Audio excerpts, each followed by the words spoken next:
Alright, so I wanted to talk about something that really bothers me, right?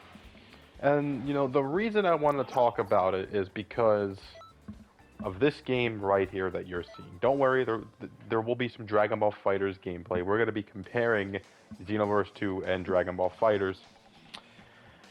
The main thing that I'm talking about here is why does Dragon Ball FighterZ not get any more support, right? And here we are with some Xenoverse 2. And yesterday, or actually 2 days ago, another DLC pack came out for Dragon Ball Xenoverse 2. And it just made me so sad, and I felt like I want to make a video on it, because as someone who has played both of these games a lot, okay? I haven't played Xenoverse 2 since Dragon Ball FighterZ came out. I play it on and off now, but before Dragon Ball FighterZ came out, I played Xenoverse 2 every single day, right? Because I didn't play actual fighting games until Dragon Ball FighterZ came out. And then when I started playing actual fighting games, I was kind of like, yeah, there's really no point to play Xenoverse anymore, but I still went back for like another 2 years, just to check out the new stuff, because I played it a lot back then. And yeah, if you don't know, this game just got another DLC pack. But with the DLC pack, it was also revealed that Dragon Ball FighterZ sold 10 million copies, as well as Xenoverse 2. So both of these games have sold 10 million copies, right?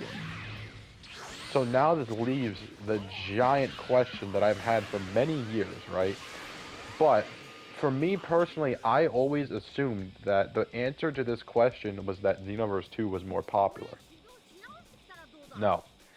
It appears that they are exactly the same in terms of sales. They sell pretty much the exact same.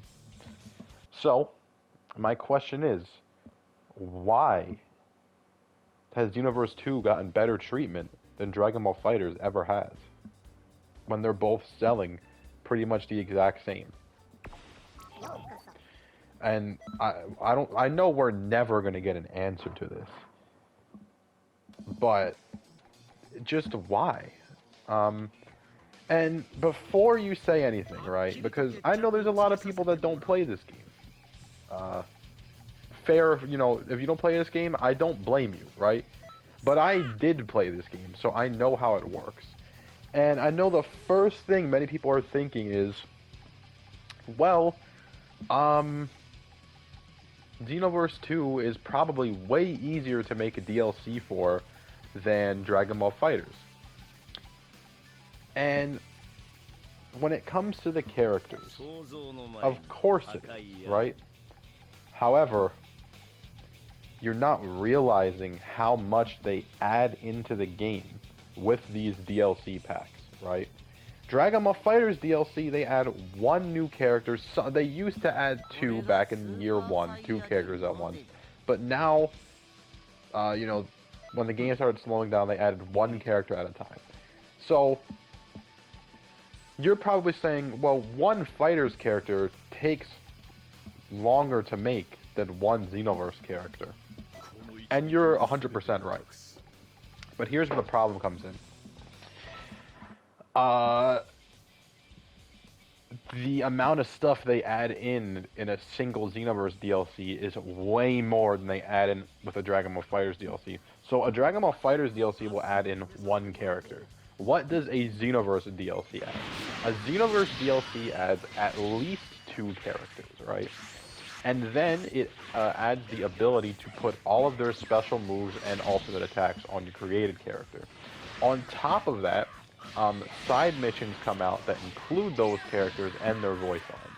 On top of that, they get a new story mode chapter. Okay? Now here's the thing. That already sounds like a lot, right? But when you see every single DLC has at least one CGI animated cutscene. That takes a lot of time.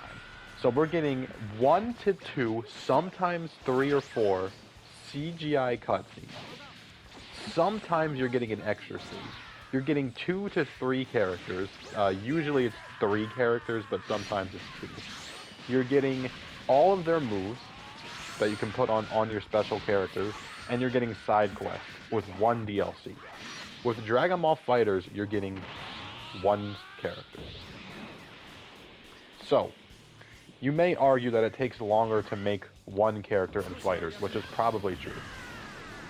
But when you add in all that other stuff, it probably evens out, you know? And if you don't know, Xenoverse 2 gets about 2 DLC packs a year. So Xenoverse 2 doesn't do like DragonBallfighterz does. They don't release their characters separately. They release their characters in packs of 2 and 3 sometimes. So when you buy a character, you get 3 characters instead of 1. So it's a little bit more expensive. That's how they kind of gouge you on the money there.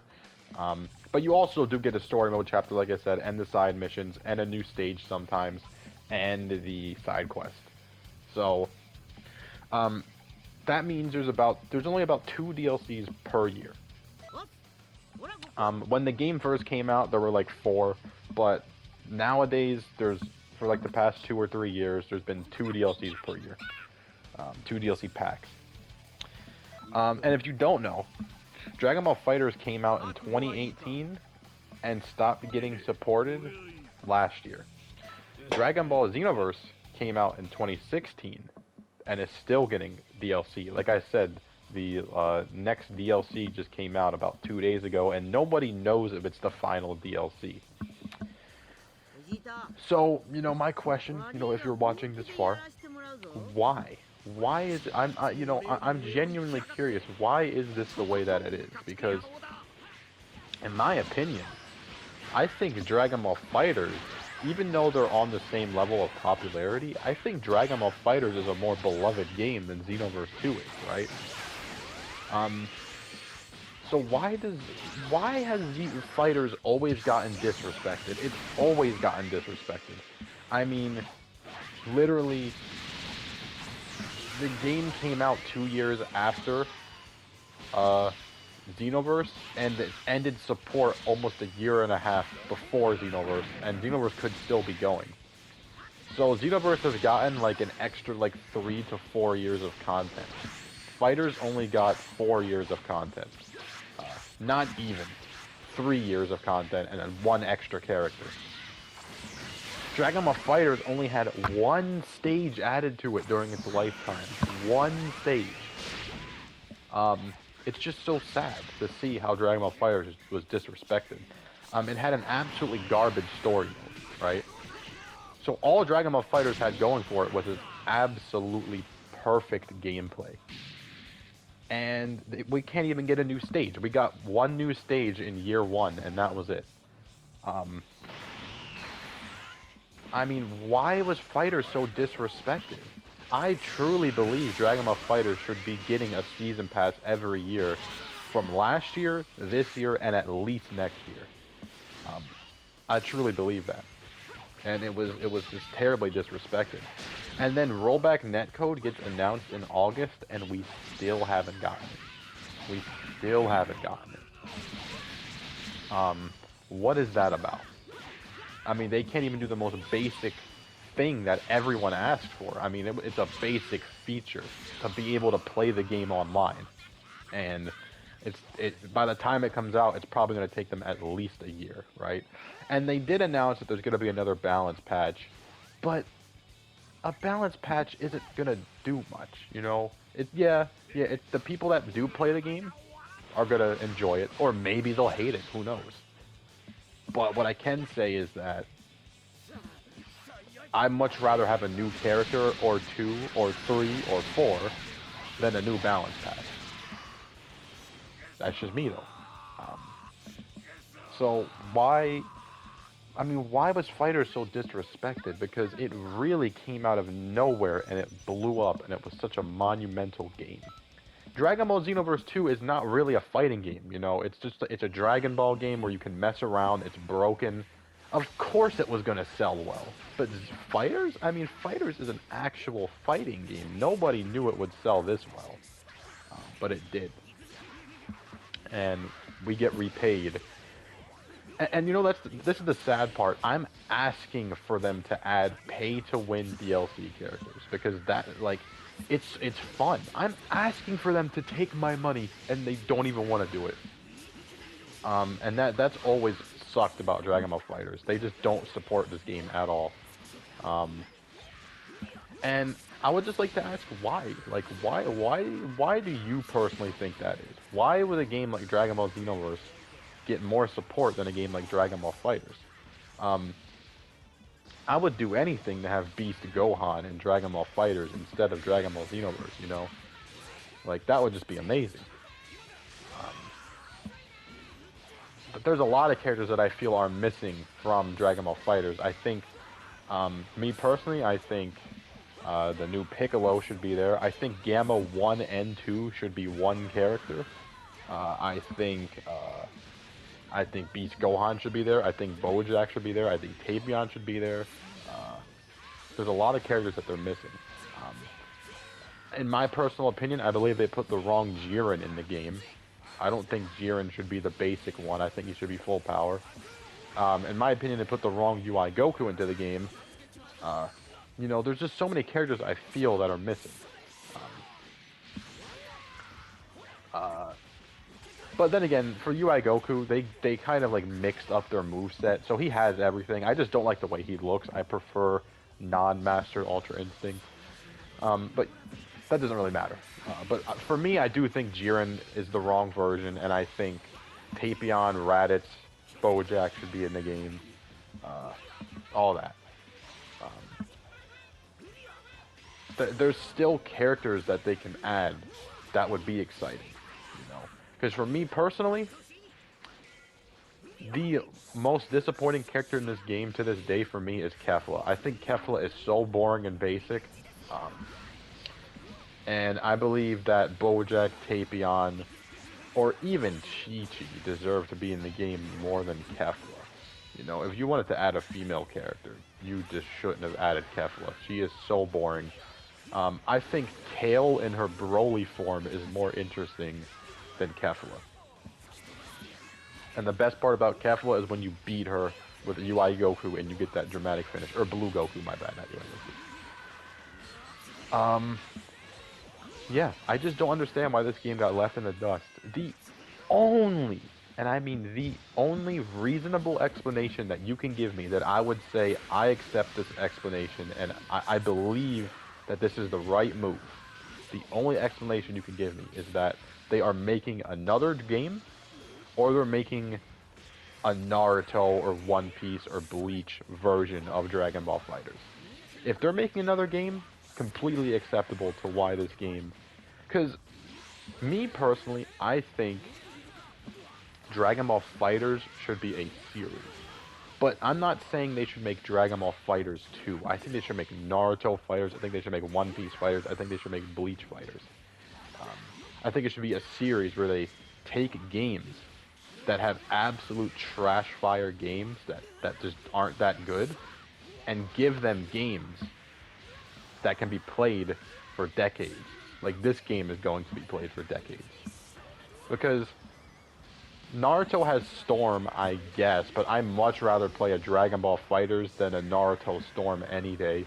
You know, One Piece doesn't have any really good games, and Bleach doesn't have really any good games. So ArcSys can come in and give these fans what they've wanted for decades. And if that's why they stopped Dragon Ball FighterZ, I completely support it. But let's be honest. They're adding characters to dnfduel. They're making a new version of Grand Blue. They're adding characters and a new season to guiltygearstrive. They're adding rollback to fighters. I don't think they have any more employees that can physically work on another game. I know this is crazy, but I don't think that they're making another one. Even with how successful it is, I think there will be another one. But I don't... Oh, excuse that voice crack. Oh my god. I think there will be another one. But I don't think it will be... I don't think they're making it currently. I don't think they've even started making it yet. Because Arc System Works has such little developers that The only way a game is being made right now is that if ArcSys is lending them graphics but not gameplay. That could work, but then the game might not be good. Because there's just no way that they're making DNF DLC, a new Grand Blue, a new Guiltygearstrive season, and a new DragonBallfighterz or One Piece Fighters or whatever. It's just not possible. So I want that to be possible, but it's just not possible. Yeah. You know, a bit of a rant video, but I would really just would like to know the reason on why Xenoverse 2 gets better treatment than Fighters when it's been revealed that they've sold pretty similar. So, you know, what is that about? It's not like a popularity contest at this point. It's literally, I mean, maybe it was in the deal with Arc System Works where they can only update the game for like 5 years and then that's it or something. Who knows? But all I know is that Bandai did not give this game the respect it deserved. It did not get rollback when it needed it. It needed rollback minimum. It needed rollback in 2020 to fix the COVID disaster for this game. It needed rollback at launch, okay, but rollback wasn't very common back then. So, but it needed it in 2020. It needed it ASAP. And here we are 3 years later. The game is over, and they're finally going to add it, and they're still taking what I truly believe most people expected a rollback to be out in 4 to 5 months, and here we are approaching a year. So yeah, I don't know what that's about. They might have announced it too soon. I don't know. But yeah. But I think it's safe to say that Dragon Ball FighterZ will not be getting a surprise final season, because there is another Dragon Ball game coming out very soon. Probably within the next 8 months, I would say. 9 months, maybe. So yeah, maybe Dragon Ball FighterZ will get an extra character, but I don't know. I think it's over. Yeah, I think their biggest mistake was dropping this game, because Marvel vs. Capcom 3 is still getting played a lot. It came out 12 years ago, and it's still getting played. Imagine if that game got officially new characters. And people will go crazy. And it's going to be the same thing with this game. People are going to play this game for years. And new characters would just make the community more happy. But it's not going to happen. Anyways, you know, like, subscribe. I'll have another video up, you know, next week. And let me know how you feel about this situation. Why do you think this treatment is the way that it is? And anyways, yeah. Peace.